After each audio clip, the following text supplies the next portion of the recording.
Magandang araw po sa lahat. Ako po si Maria, nakatira sa baryo ng Kabikulan. Napakaganda rito sa aming lugar dahil napapaligiran ito ng mga sariwang puno ng nyog at saging. Masayang-masaya ang pamumuhay ng mga tao rito dahil magkakapit-bahay kami at nagkakaisa. Nais kong ibahagi sa inyo ang aking kwento, lalo na ang mga kakaibang pangyayari na nagbago sa aking buhay. Simulan natin sa araw na nagkaroon ako ng masamang panaginip. Isang gabi, matapos ang isang mahabang araw na pagtatanim ng palay sa bukid, agad akong humiga upang makapagpahinga.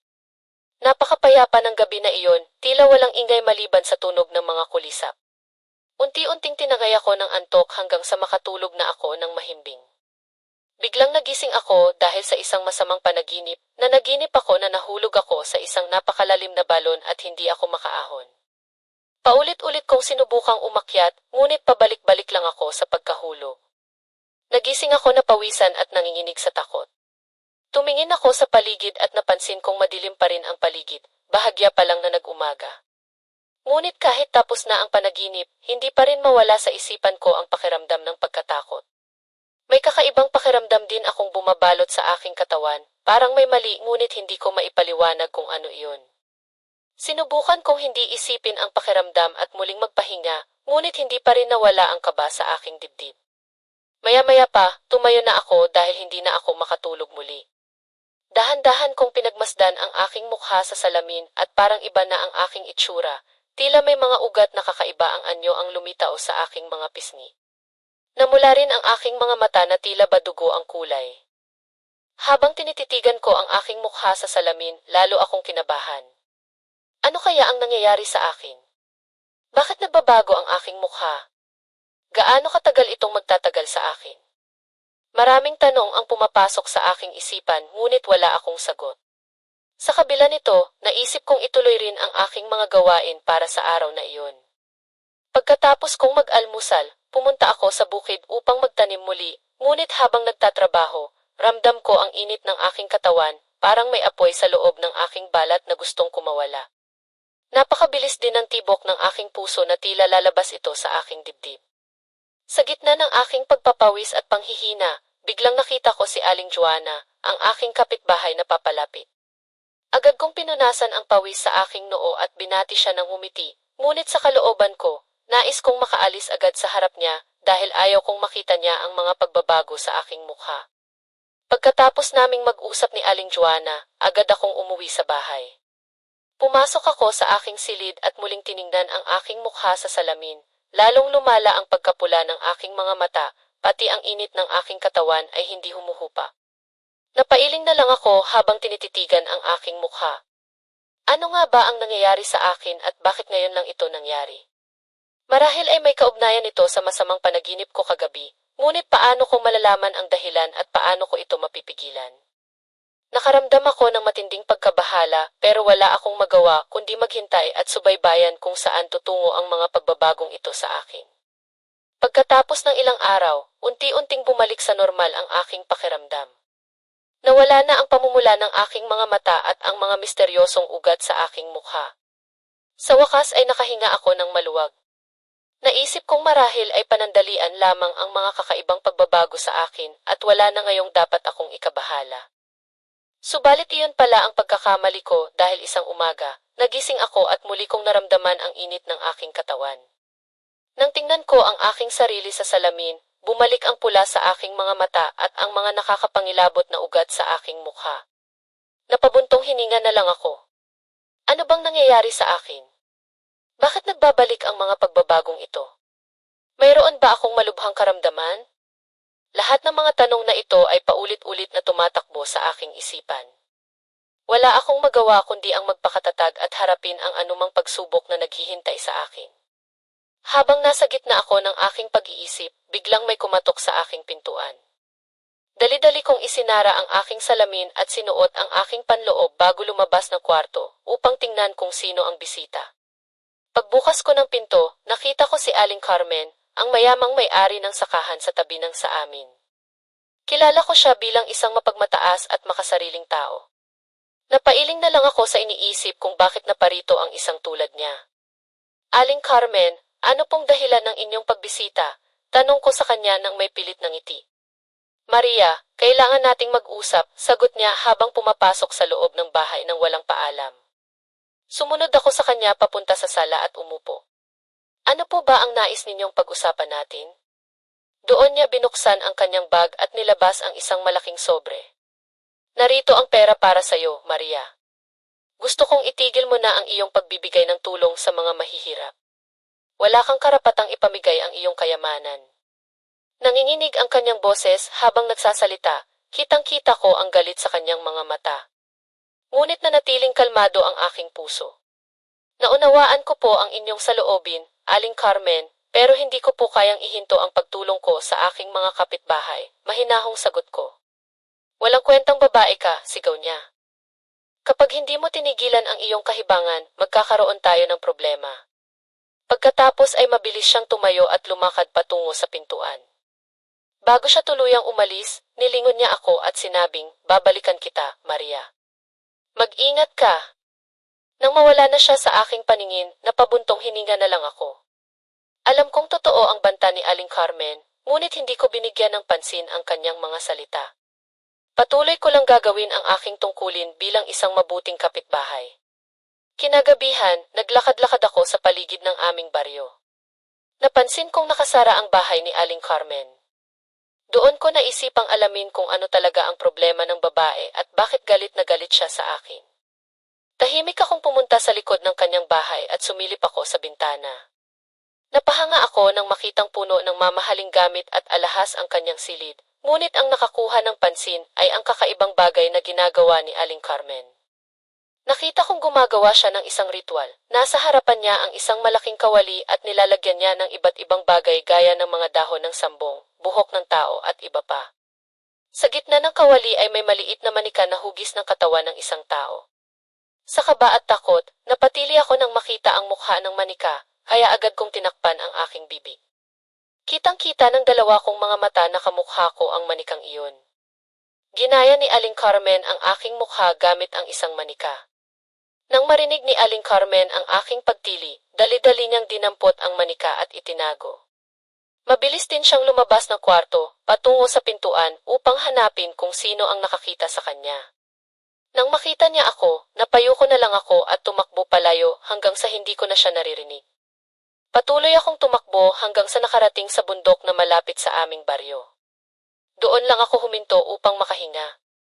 Habang nakaupo ako at pinapanatili ang aking paghinga, naisip kong marahil ito na nga ang dahilan kung bakit bumabalik ang mga kakaibang pagbabago sa aking katawan.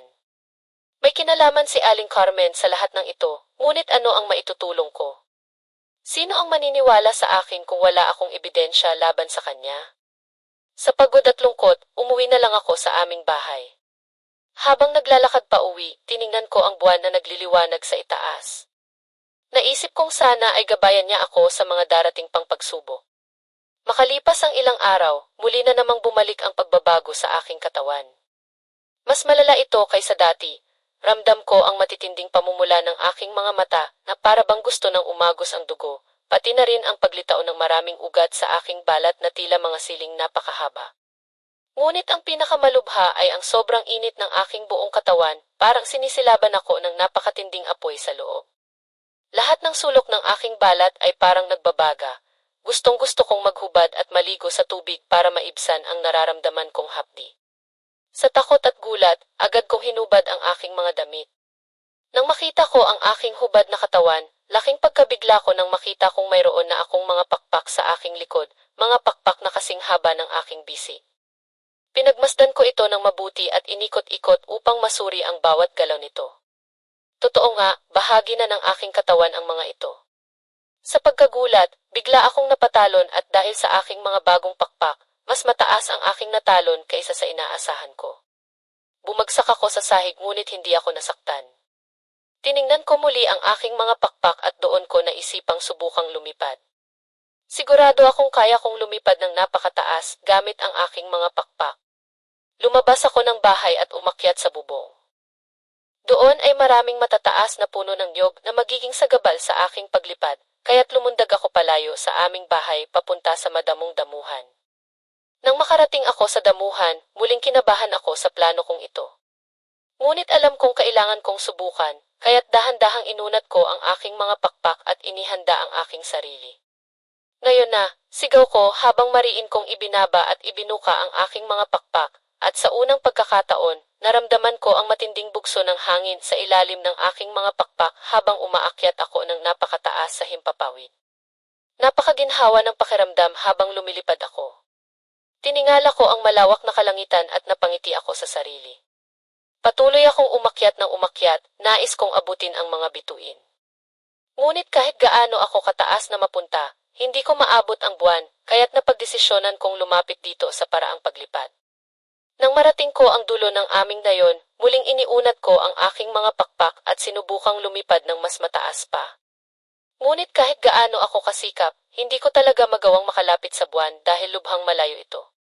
Unti-unting napagod ang aking mga pakpak kakahabol dito, kaya't napilitan akong bumalik sa lupa. Nang makapagpahinga saglit, napatingin ako sa kabilang nayon at naroon ang maraming tao, may mga bata, matatanda, at magkakaibigan silang nagkukwentuhan at nagdadamayan sa isa't isa na masaya. Naramdaman ko ang inggit sa kanilang saya. Bigla kong naisipang puntahan sila, kaya muling bumukas ang aking mga pakpak at lumipad papunta roon. Tahimik akong lumapag sa bubong ng isang bahay at sumilip sa pamilyang kumakain ng hapunan. Pumunta ako sa may pintuan nila at bumalik sa maayos na anyong tao at sinubukang makisali sa kanila. Ngunit wala silang pakialam sa akin na para bang hindi nila ako nakikita. Nanaig ang inggit at galit sa aking puso, kaya't kinuha ko ang sanggol nilang natutulog at nilantakan ito ng buo. Sunod-sunod kong ginawa ito sa maraming bahay. Ang bawat laman ng tao na kinakain ko ay nagbibigay sa akin ng kakaibang kasiyahan. Ngunit nang makita ako ng mga tao, buo ang galit nila sa akin, sinisigawan nila ako at tinatawag na halimaw. Nais nilang patayin ako dahil sa aking ginawa. Sa takot, agad akong tumakas at lumipad pa uwi sa aming baryo. Nang makarating ako sa bahay, pumasok agad ako at nagkulong sa aking silid. Habang nakahiga, maraming bagay ang pumapasok sa isip ko. Paano ba nangyari ang lahat ng ito? Bakit nagbabago ang aking anyo at bakit ko nagawa ang mga kahindik-hindik na bagay na iyon? Tanging ang itsura ng maliwanag na buwan ang nagbibigay sa akin ng kapanatagan sa aking kaluluwa. Naisip ko, sana'y gabayan niya ako sa mga susunod na araw na puno ng pagsubok. Matapos ang nangyari, hindi na muli akong lumabas ng aming bahay. Natatakot akong baka may makakita sa akin sa gabing iyon at malaman na ako ang halimaw na pumatay at kumain ng mga sanggol. Baka balikan nila ako at patayin din, kaya't pinili ko na lang na magkulong na lamang sa loob ng aking tahanan. Ngunit isang gabi, wala akong magawa kundi ang lumabas muli. Ramdam ko ang matinding gutom na para bang may buhay na nilalang sa aking tiyan na gustong kumain ng laman. Kahit pigilan ko man, hindi ko magawang labanan ang gutom na ito, kaya nagpasya akong humanap ng pagkain para rito. Tahimik akong lumabas ng bahay nang walang nakakakita. Madilim na ang paligid at malalim na ang gabi. Ipinagpatuloy ko ang paglalakad hanggang sa makarating sa kabilang bayan. Doon ay maraming payapang natutulog na pamilya. Una, pumasok ako sa isang bahay na bukas ang bintana. Doon nakita ko ang isang bagong panganak na sanggol na natutulog sa kanyang crib. Tiningnan ko siya ng matagal, namumuo sa aking isip kung dapat ko bang gawin ito. Pero sa huli, nanaig ang aking gutom. Kinuha ko ang sanggol at dahan-dahang nilantakan ko ito. Napakasarap sa aking panlasa, parang wala akong nakikitang mas masarap pa. Sunod-sunod kong ginawa ito sa marami pang bahay, pumasok sa bintana at kinuha ang mga bagong panganak na sanggol. Ang bawat isa ay sinasadya kong nilalasahan ng mabuti. Nang makaramdam ako ng kabusugan, naisip kong humanap ng iba pang pagkain, kaya't pumunta ako sa isang sari-sari store at pumasok sa bintana sa likod. Doon ako naghanap ng anumang makakain. Kinuha ko ang bigas, dilata, mga pagkain at lahat ng maaari kong makuha bago ako tuluyang umalis. Ngunit habang naglalakad pa uwi, narinig ko ang malakas na hiyawan ng mga tao mula sa bayan. Agad kong naisip na nalaman na nila ang nangyari. Nadinig ko rin ang tunog ng mga yapak na papalapit kung saan ako nagtatago. Narito ang halimaw, sigaw ng isang lalaki. Sa takot, mabilis akong umalis at tumakbo palayo hanggang sa nakarating sa gubat malapit sa aming baryo. Doon ko lang napansin na puno ng dugo ang aking mga kamay at mukha. Agad kong pinunasan ito gamit ang aking damit nang makahinga at makapag-isip. Saka lang bumalot sa akin ang lungkot. Ano ba talaga ang nagaganap? Bakit ko nagagawa ang mga bagay na ito? Paano kung malaman ng mga tao sa aming baryo na ako pala ang salarin? Siguradong itatakwil nila ako at bibigyan ng karampatang parusa. Umuwi akong nahihiya sa aking ginawa. Habang naglalakad pa uwi, tinititigan ko ang buwan at nananalangin na sana ipatnubayan pa rin niya ako sa kabila ng aking mga kasalanan. Isang gabi, habang naghahanda ako para matulog, biglang may kumatok sa aming pintuan. Pagbukas ko, nakita ko ang tatlong lalaking nakasuot ng itim na damit. Magandang gabi po. Pwede po ba kaming makituloy sa inyo sandali, bati ng isa sa kanila. Dahil mukhang mababait sila, pumasok sila sa loob ng aming bahay. Umupo sila sa sala at inalok ko sila ng tubig. Salamat po sa inyong pagtanggap sa amin, sabi pa ng isa pang lalaki. Kailangan lang po sana naming magpahinga sandali bago magpatuloy sa paglalakbay. Umiti ako bilang sagot. Maya-maya, humingi ako ng paalam upang magpatuloy sa aking gawain sa silid. Ngunit pagpasok ko sa kwarto, biglang pumasok din ang mga lalaki. Gamit ang kanilang mga panyo, tinakpan nila ang aking mukha. Nang magising ulit ako, nakagapos na ako sa kama at hubad na hubad. Isa-isa nilang hinalay ako habang ako'y umiiyak at humihingi ng tulong. Pinagtulungan nila akong bugbugin at saksakin gamit ang kanilang mga patalim. Matapos nilang abusuhin ang aking katawan, kinuha nila ang lahat ng mahahalaga kong gamit. Yumaman sila sa mga alahas at pera na nakuha nila bago tuluyang lumabas ng aming bahay. Iniwan nila akong nangangabang duguan at halos wala ng buhay sa kama. Ramdam ko ang matinding hapdi ng aking mga sugat at kirot ng aking katawan. Gusto ko nang sumigaw pero wala na akong lakas. Sa pagkahapo, naisip kong baka ito na ang aking huling sandali sa mundo. Marahil ay nararapat lang ang nangyari sa akin bilang kabayaran sa aking mga kasalanan. Ngunit sa huli na ang takot ko sa kamatayan. Ayaw kong mamatay ng ganito, kaya't sa huling lakas ng loob, kumalat ang init mula sa aking puso hanggang sa buong katawan. Naramdaman ko ang liwanag na dumadaloy sa bawat ugat at selula ko, nagpapagaling sa aking mga sugat at nakabawi ng aking lakas. Ngayong alam ko na kung bakit ako binigyan ng mga kakaibang kapangyarihan, ito ang magiging sandata ko upang mabuhay at makapaghiganti sa mga taong gumahasa at sinaktan ako. Magbabayad sila ng doble. Nang makabangon at tuluyang gumaling, isinuot ko ang aking damit at lumabas ng bahay. Inilabas ko ang matulis kong pangil at handa akong humabol sa mga taong nadura sa akin. Ako si Maria, ang babaeng hindi dapat nila ginambala. Magpapakita ako ng tunay kong anyo sa kanila at doon lamang nila malalaman ang kalaban na kanilang pinagsamantalahan at pinagnakawan. Habang naglalakad ako sa gabi upang hanapin ang mga taong nanggahasa sa akin, biglang may nakita akong anino ng isang lalaki sa malayo. Agad ko siyang hinabol hanggang sa makita ko siyang papalapit sa akin. Sino ka? Tanong ko habang nakataas ang aking mga kuko, handang atakehin siya kung kinakailangan. Ngunit nang lumapit siya, nakita ko na isa siyang binatilyong may mukhang mabait. Maria, ako si Carlos. Narito lang ako upang tulungan ka, ang mahinahong sabi niya. Paano mo nalaman ang pangalan ko? Tanong ko habang unti-unting bumababa ang aking mga kamay. Matagal na kitang minamahal, Maria, diretsahang sagot niya. At alam kong ikaw ang babaeng nakita kong nasaktan kanina. Gusto kitang tulungan. Sa halip na matakot, naramdaman ko ang mainit na pagmamahal mula sa binata, kaya't sa halip na lumayo, nilapitan ko siya at niyakap. Doon ko ibinuhos ang hinagpis ng aking kaluluwa. Matapos kong umiyak sa bisig niya, marahan niya akong hinawakan at sinabing, halika, dalhin na kita sa amin upang magamot ka. Sumama ako kay Carlos hanggang sa makarating kami sa kanilang tahanan. Doon niya ako inalagaan at binigyan ng gamot para sa aking mga sugat. Unti-unting bumalik ang lakas ng aking katawan. Ngunit habang nagpapagaling, lagi kong naiisip ang nangyari sa akin. Paano kung malaman ni Carlos na isa akong halimaw? Paano kung makita niya ang aking tunay na anyo? Siguro ay iiwan niya lang din ako. Isang araw, nilapitan ko siya at sinabing, alam mo bang masama akong tao? May mga bagay akong ginawa na hindi mo matatanggap. Ngunit sa halip na magalit, umiti lang siya. Maria, mahal kita kahit ano ka pa. Hindi kita iiwan. Niyakap niya ako ng mahigpit at sa unang pagkakataon, naramdaman ko ang tunay na pag-ibig mula sa isang lalaki. Napuno ng pag-asa ang aking puso. Alam kong gagaling ako dahil may nagmamahal sa akin ng tunay. Mula noon, naging malapit kami ni Carlos. Minahal ko siya ng buong puso ko at kahit alam niyang isa akong aswang, tinanggap niya ako. Ipinakilala ko siya sa aking mga magulang at mga kapitbahay. Sa kabila ng aking totoong pagkatao, tanggap ako ng lahat at doon ko natutunan na mahalaga ang pagmamahal at pangunawa higit pa sa anumang hugis o anyo.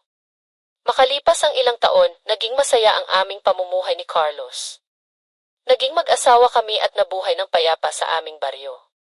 Ngunit isang araw, biglang nagkasakit si Carlos at wala nang nagawa ang mga doktor para iligtas siya. Nang mawala siya, bumalik ang aking dating kaanyuan bilang isang aswang. Muling nanumbalik ang gutom sa laman at dugo ng tao. Kahit labag sa loob, napilitan akong lumabas ng aming tahanan tuwing madilim na upang hanapin ang aking makakain. Isang gabi, habang naglalakad ako sa gubat, biglang naputol ang aking hakbang nang makita ko si Nora, ang aking apo. Tama po, ang aking apo, nagkaroon ako ng apo makalipas ang ilang taon. Napatigil din siya nang makita ako sa aking tunay na anyo, nakakatakot at nangangain ng isang hayop. Lola, ikaw ba iyan? Nanginginig niyang tanong. Gusto kong lambingin siya pero natatakot ako na baka saktan ko siya, kaya tumakbo ako palayo sa kanya, papasok sa kakahuyan. Ngunit habang tumatakbo, naapakan ko ang isang matulis na kahoy na tumusok sa aking talampakan. Nahulog ako sa lupa at hindi makagalaw dahil sa hapdi ng sugat. Maya-maya, dumating si Nora. Kitang-kita ko ang takot sa kanyang mga mata pero pilit niyang nilapitan ako. Lola, bakit ka po tumakbo? Gusto lang naman po kitang tulungan, ang sabi niya habang naiiyak. Kahit masakit ang aking naging sugat sa talampakan, sinubukan kong gumiti. Nora, natatakot ako na makita mo ang tunay kong anyo at baka saktan kita. Umiiyak siyang yumakap sa akin. Mahal kita, Lola, kahit ano ka pa. Sa gitna ng aming pagyayakapan, biglang may narinig kaming ingay mula sa mga kakahuyan. May mga taong nakaitim na sumulpot, hawak ang mga kandila at kutsilyo. Agad kong pinatakbo paalis si Nora upang hindi siya madamay. Napakarami nila at malalakas, isa-isa nilang sinubukang atakihin ako. Napipilitan akong lumaban kahit na nasasaktan ako, ngunit dahil sa karamihan nila at sa aking sugat, unti-unti akong nanghina. Nang madapa ako sa lupa, akala ko'y magwawakas na ang lahat, ngunit biglang bumalik si Nora kasama ang aming mga kapitbahay. Pinagsasaksak at sinunog nila ang mga masasamang loob. Kahit takot sila sa akin, tinulungan pa rin nila kami ni Nora. Doon ko na-realize na mahal nila ako bilang isang kaibigan at kapitbahay kahit anuman ang itsura ko. Napuno ng pasasalamat ang aking puso dahil sa wakas, nakahanap ako ng tunay na pagmamahal. Hanggang ngayon ay tinataglay ko pa rin ang katangian ko bilang isang aswang. Pero dahil sa pagmamahal ng aking apo at ng aking mga kapitbahay, natutunan kong makontrol ang sarili na mauhaw sa laman at dugo ng tao. Bagkus ay tanging mga karne at dugo ng mga hayop ang aking kinakain. Patuloy akong namumuhay sa mundong ito kasama ang aking mga mahal sa buhay at mga taong nagmamahal sa akin sa kabila ng tunay kong katauhan. Hanggang dito na lang po. Maraming salamat po sa pagbasa ng aking kwento. Ako po si Maria, ang inyong kaistorya. Magandang araw po sa inyong lahat. Tawagin niyo na lang po ako sa pangalang Diego, 60 taong gulang na ngayon at naninirahan sa isang maliit na baryo sa Duque. Ang buhay namin ay payak lamang, umaasa lang sa aking pagkokopra at sa pagtitinda ng aking asawa sa palengke. Mayroon kaming 3 anak na pawang may sariling pamilya na ngayon. Nakatira kami sa isang baryong tahimik at payapa. Lahat ng tao ay magkakakilala at magkakaibigan. Ngunit nabago ang lahat nang dumating ang isang dayong tindero sa aming baryo. Nung simula ay normal pa ang lahat. Isang umaga, habang abala ako sa aking mga gawain, biglang may dumaan na kariton na hinihila ng isang lalaking hindi ko kilala, tila bagong salta lamang siya sa aming lugar. Puno ng iba't ibang paninda ang kanyang kariton, mga laruan, manok, ibon at kung ano-ano pang bagay na kaaya-aya sa mga mata ng mga kabataan. Maya-maya pa ay narinig ko na ang mga sigaw at tawanan ng mga bata. Sila pala ay nakapaligid sa kariton ng bagong dating na tindero. Bili na kayo mga bata. Mura lang ang mga laruan dito, may mga manok at ibon din kayong pwedeng bilhin, ang paulit-ulit na sigaw nito. Nang tumingin ako, nakita kong puno ng dagdag kita ang lalaki habang binibili ng mga bata ang kanyang mga paninda. Mukhang masaya sila sa bagong dating na tindero. Ngunit sa kabila nito, may kakaiba sa pakiramdam ko tungkol sa lalaking iyon. Araw-araw nag-ikot siya sa buong baryo upang magtinda. Tuwing umaga ay dumadating siya na puno ng paninda, kapag hapon naman ay umaalis na siya na lagpas 6 oras. Sa simula ay walang nakapansin, ngunit napagtanto ko na ang daang tinatahak niya pala ay papunta sa gubat sa labas ng aming baryo. Napakahirap daanan ng kanyang kariton doon, ngunit doon pa rin siya dumadaan. Isang hapon, dahil nabahala ako sa kanyang gawi, ay minabuti kong sundan siya.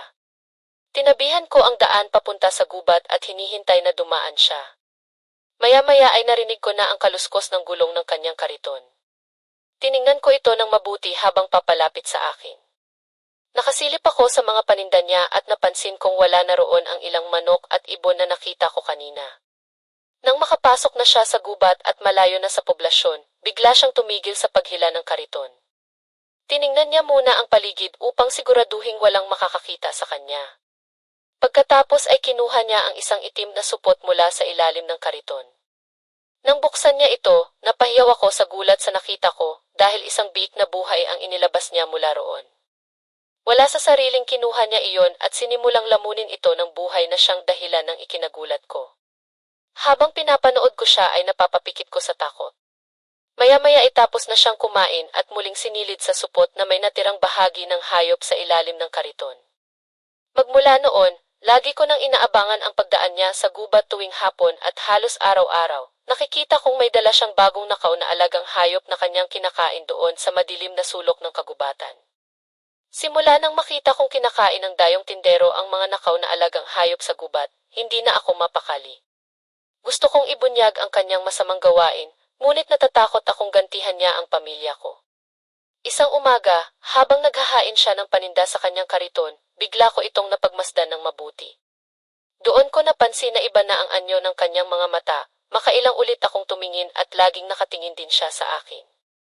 Parang may kakaiba sa kanya na hindi ko maipaliwanag. Pagdating ng hapon, muli kong sinundan ang kanyang pag-uwi. Gaya ng inaasahan, pumunta siya sa gubat bitbit ang isang itim na supot mula sa ilalim ng kanyang kariton. Ngunit bago niya ito buksan, bigla siyang lumingon sa paligid tila may kutob siyang may sumusunod sa kanya. Napilitan akong magtago sa mga damo upang hindi niya ako makita. Matagal bago siya nagpatuloy sa pagkain. Nang makontento siya, muling bumalik sa baryo, ngunit naiwan ang supot na may lamang natirang bahagi ng alagang hayop. Kinabukasan, habang nag-ikot siyang muli sa baryo, napansin kong wala nang bumibili sa kanya ng mga paninda, pati mga bata na dating nakapaligid sa kanya ay umiiwas na. Maya't maya siyang napapatingin sa paligid na parang hinahanap ako. Kinagabihan, sa halip na pumunta sa gubat, tumuloy siya sa isang madilim na sulok ng aming baryo. Doon ko ulit siya sinundan at nakitang inaabangan niya ang mga batang nagtatakbuhan pa uwi. Nang mapadaan ang aking pamangkin na si Alberto, bigla siyang hinawakan nito at sinubukang kalagkarin sa sulok. Agad kong nilapitan si Alberto at pinaalis sa panganib bago pa man makita ng tindero ang presensya ko. Nagalit na naman ang dayong tindero nang makaalis ang mga bata. Maya-maya pa ay bumalik na siya sa kanyang kariton at umalis. Ngunit bago siya tuluyang makaalis ng baryo, huminto siya sandali sa tapat ng bahay namin. Tumingin siya ng matagal sa aming bahay na tila minamarkahan. Nang makitang walang tao sa labas, umalis na rin siya. Mula noon, hindi na ako mapakali, lagi ko pa ring inaabangan ang pagdating niya. Kinabukasan, hindi ko alam kung ano ang kanyang balak o kung paano niya ako guguluhin kapag nalaman niyang ako ang sumusunod sa kanya. Natatakot man, desidido akong ibunyag ang katotohanan. Kailangan ko lang humanap ng paraan upang huwag akong mapahamak. Sigurado akong marami na ang nabiktima ng halimaw na iyon. Hindi ko hahayaang magdusa pa ang sinuman sa kamay niya. Ako ang tanging nakakaalam ng kanyang tunay na anyo at ako ang may tungkulin na patigilin siya bago pa man lumala ang kanyang masamang gawain. Isang umaga, pangkaraniwan ng pag-ikot ng tindero sa aming baryo, nagtitinda ito ng mga paninda gaya ng dati, ngunit may kakaiba sa tuwing dumadaan ito sa harap ng bahay namin, tumitigil ito sandali at napapatingin. Ramdam na ramdam ko ang tensyon sa tuwing nakikita ko siya. Pagdating ng hapon, gaya ng inaasahan ko, pumunta ito sa gubat, ngunit hindi na niya dinala ang dating dalang supot kundi isang malaking sako. Kinabahan ako dahil alam ko kung ano ang ibig sabihin nito. Tinabihan kong muli ang daan at hinintay na makapasok siya sa gubat. Nang sapat na ang distansya, saka ako sumunod ng pagkalakas-lakas upang hindi niya ako marinig. Nang makarating ako sa paborito niyang lugar, naroroon na siya. Ngunit wala sa sarili ang reaksyon ko nang makita kong bukod sa isang patay na alagang baboy, may dalawa pang mga batang nakahiga sa tabi na wala ng buhay. Sa sobrang galit at panghihinayang, malapit na akong sumigaw, ngunit naalala kong nandoon lang ang halimaw, kaya't napilitan akong manahimik habang pinapanood siyang walang habas na nilalapa ang mga bata. Maya't maya pa ay tapos na siyang kumain. Dali-dali siyang umalis bitbit ang walang laman na sako at iniwan ang mga labi ng kanyang mga biktima. Nang makaalis siya, saka lamang ako lumapit upang masilip ang nangyari. Pamilyar ang mga mukha ng mga bata, sila pala ang magkapatid na paulit-ulit kong nakikita na naglalaro sa tabi ng aming bahay, sina Chico at Ada. Napaluha ako sa nangyari sa kanila, kung bakit ngayon lang sila nabiktima ng halimaw na iyon. Kinagabihan, dumalo ang buong baryo sa isang pulong, pinag-uusapan doon ang biglaang pagkawala ng ilang mga bata. Nabanggit din ang pangalan ng dating mga magnanakaw na nakakulong lang ilang ang nakalipas. Ngunit alam kong hindi siya ang salarin. Gusto kong magsalita at isiwalat na hindi magnanakaw kundi isang masamang nilalang ang kumakain sa mga nawawalang bata, ngunit natatakot akong hindi ako paniwalaan at mapanganib na makilala ng halimaw. Kaya't napilitan akong manahimik na lamang habang pinag-iisipan kung paano ko ibubunyag ng ligtas. Makalipas ng ilang araw, tila bumalik na sa dati ang buhay sa aming baryo. Nagpatuloy ang pangaraw-araw na pag-ikot ng tindero na walang kibo o reklamo mula sa sinuman. Ngunit sa kabila nito, ramdam na ramdam ko pa rin ang tensyon sa tuwing dumadaan siya sa harap ng aming bahay. Lagi niyang binabaling sa akin ang tingin na parabang may gusto siyang sabihin. Isang hapon, habang nagpapahinga ako sa harap ng bahay, bigla akong nasipa ng malakas na ikinatumba ko sa sahig.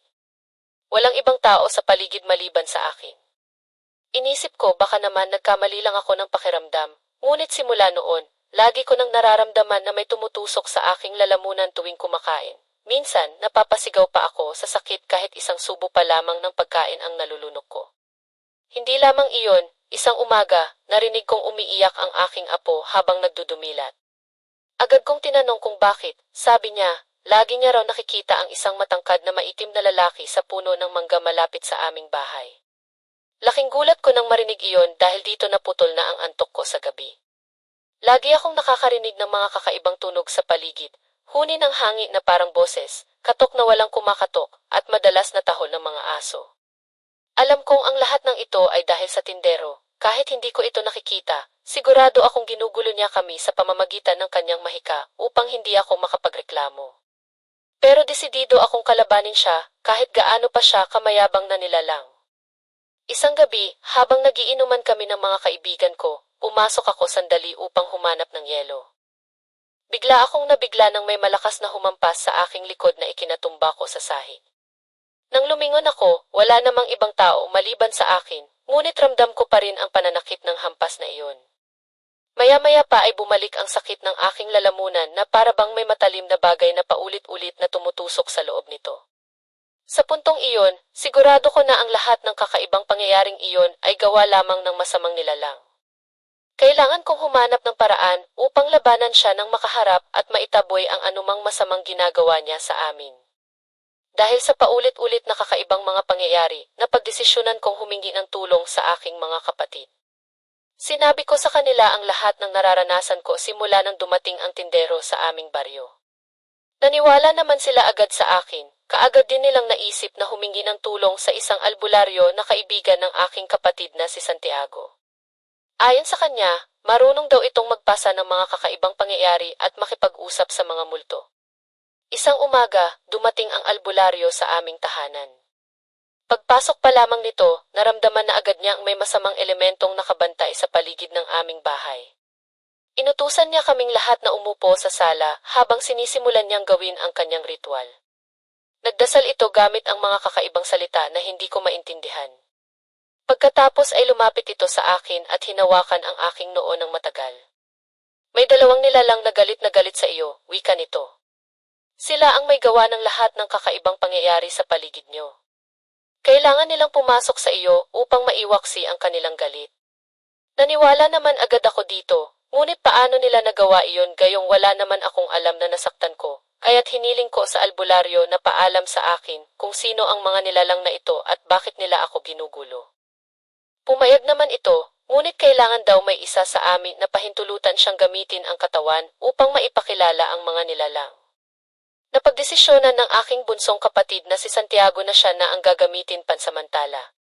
Nang simulang gawin ang albularyo ang kanyang mahika, bigla ang nagsalita si Santiago ng boses ng isang babae. Napaigtad ako sa gulat nang malaman kung boses pala iyon ang aking manugang na si Ana. Sa pamamagitan ng katawan ni Santiago, nakipag-usap sa amin ang kaluluwa ng aking manugang na si Ana. Umiiyak ito habang humihingi ng tawad sa lahat ng ipinagbilin upang paghigantihan ang pambubugbog ko sa kanya noon. Dahil sa galit, nadaan daw sila sa matinding emosyon ng panahong iyon, kaya napilitan silang manirahan sa aming bahay. Subalit ngayon ay nagsisisi na raw sila sa lahat ng ipinagnila sa akin. Sana raw ay patawarin ko na sila dahil naipit lamang sila sa gitna ng aming alitan noon bilang magbiyenan. Sa kabila ng nagawa nila, tawad ko pa rin sila dahil alam kong may pagkukulang din ako bilang ama at biyenan. Sinabi ko sa kanya na hindi na importante ang nakaraan, ang mahalaga ay nagkakaunawaan na kami at magkakapares na ito ngayon ng kanyang ina na galit sa akin. Pinupuntirya nito ang leg ko gamit ang kamay ni Santiago habang minumura ako ng walang humpay. Ayon dito, hindi raw niya kayang patawarin ang ginawa ko kay Ana noon at bilang kabayaran, kamatayan daw ang nararapat kong makamit. Gusto niya akong kitilan ng buhay sa pamamagitan ng katawan ng aking bunsong kapatid.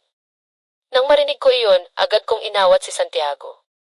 Sinabihan ko ang kaluluwa ng aking biyenan na tama na at tapusin na ang galit, ngunit patuloy pa rin ito sa pananakot hanggang sa napipilitan ng albularyo na palayain ang kanyang kaluluwa sa pamamagitan ng isang mahikang dasal. Nang makalaya ang kaluluwa, bumalik na sa dati si Santiago. Hinihingal ito at halatang pagod sa nangyari, ngunit nagpasalamat ito sa akin dahil kahit na anong gawin ng ina ni Ana ay hindi niya ito napahamak. Matapos ang nangyari, nag-usap-usap kami ng aking pamilya kasama ang albularyo. Ayon sa kanya, kailangan na raw talagang paalisin si Ana sa aming tahanan dahil delikado sa amin ang presensya niya. Sa kabila ng lungkot, pumayag naman kami, alam namin na ito ang tama, lalo na't nalaman na namin ang buong katotohanan. Kahit mahirap, kailangan naming i-prioritize ang kaligtasan ng nakararami. Kinabukasan, upang maipaalam ang aming desisyon, nang dumating siya, agad siyang niyakap at hinalikan ng kanyang asawa at mga anak. Ramdam ang lungkot nilang lahat sa naging desisyon namin. Kailangan nilang umalis kaagad kinagabihan pa lamang, kaya naman nagmadali silang mag-impake ng mga gamit. At habang abala sila, nakiusap ako kay Ana na patawarin kami sa aming desisyon. Ang sabi ko, mahal ko pa rin siya bilang manugang, ngunit kailangan munang manatili sa malayo ang kanyang pamilya para sa kaligtasan ng lahat. Naiintindihan naman daw niya ang desisyon namin, humingi rin siya ng tawad sa lahat ng nagbintang sa amin ng kanyang ina at sa pagpasok nito sa akin ng walang pahintulot. Ang mahalaga ay nagkakaintindihan na kami at wala na sa panganib ang pamilya namin upang masira. Nalaman ko rin ang dahilan ng kamatayan ng kanyang ina ng dayong tinderong lalaki sa aming baryo at ang lalaking iyon ay hindi na muling bumalik sa aming baryo upang magtinda. Nawalan na rin kami ng balita tungkol sa kanya. Masakit man, kinailangan nilang umalis kinagabihan pa lamang. Nagpaalam sila nang may pangako na iingatan namin ng isa't isa kahit malayo man sila. Pinangakuan ko silang aalagaan ko ang kanilang mga anak habang sila ay nasa malayo. Nagyakapan kaming lahat bago sila umalis. Ramdam ang lungkot ng aming paghihiwalay. Ngunit alam namin ito ang tama para sa kinabukasan ng aming pamilya. Kahit masakit ngayon, umaasa kami na darating din ang panahon na muli kaming magkakasama ng buo at masaya. Matapos ang mahirap na desisyon, unti-unti na ring bumalik sa dati ang buhay namin, wala nang mga kakaibang pangyayari sa paligid ng aming tahanan. Payapa na muli ang aming pamumuhay, ngunit sa kabila nito, ramdam pa rin namin ang lungkot dahil sa temporaryong paghihiwalay ng aming pamilya. Madalas ay naaalala ko sina Ana at kanyang mga anak, nami-miss ko ang tuwa nilang dumalaw sa amin at ang saya naming magkukwentuhan habang kumakain. Ngunit alam kong kailangan nilang manatili sa malayo habang naghihilom ang mga sugat ng nakaraan. Iniisip ko na lamang sila palagi sa aking mga panalangin at umaasang balang araw ay muli na naman kaming magkikita. Sa kasalukuyan, nakikipag-usap pa rin kami sa pamilya ni Ana sa pamamagitan ng sulat. Kinukwento nila ang kalagayan ng kanilang pamilya at sabi naman ay masaya na sila at nakakapag-adjust sa bagong lugar. Palagi ko silang binabati at sinasabihan ng pagmamahal bilang pamilya. Patuloy pa rin kaming umaasa at nagdarasal na sa tamang panahon, maibabalik muli namin ang dating samahan na may pag-uunawaan at pagmamahalan. Alam kong darating din ang araw na muling magkikita-kita kami ng buong buo at masaya. Sa ngayon, ipinagpapasalamat ko na lamang ang kapayapaan at katahimikan na muli naming nakamtan. Patuloy akong magiging mapagmatsyag sa aming paligid upang hindi na maulit ang nakaraan. Mananatiling bukas ang aking puso para sa lahat ng aking mahal sa buhay. Taos puso po akong nagpapasalamat sa inyong pagbabasa ng aking kwento. Umaasa po ako na hindi ito maging sanhi ng takot o galit, bagkus ay maging daan upang mas mapalawak pa ang pag-unawa na ating lahat sa isa't isa.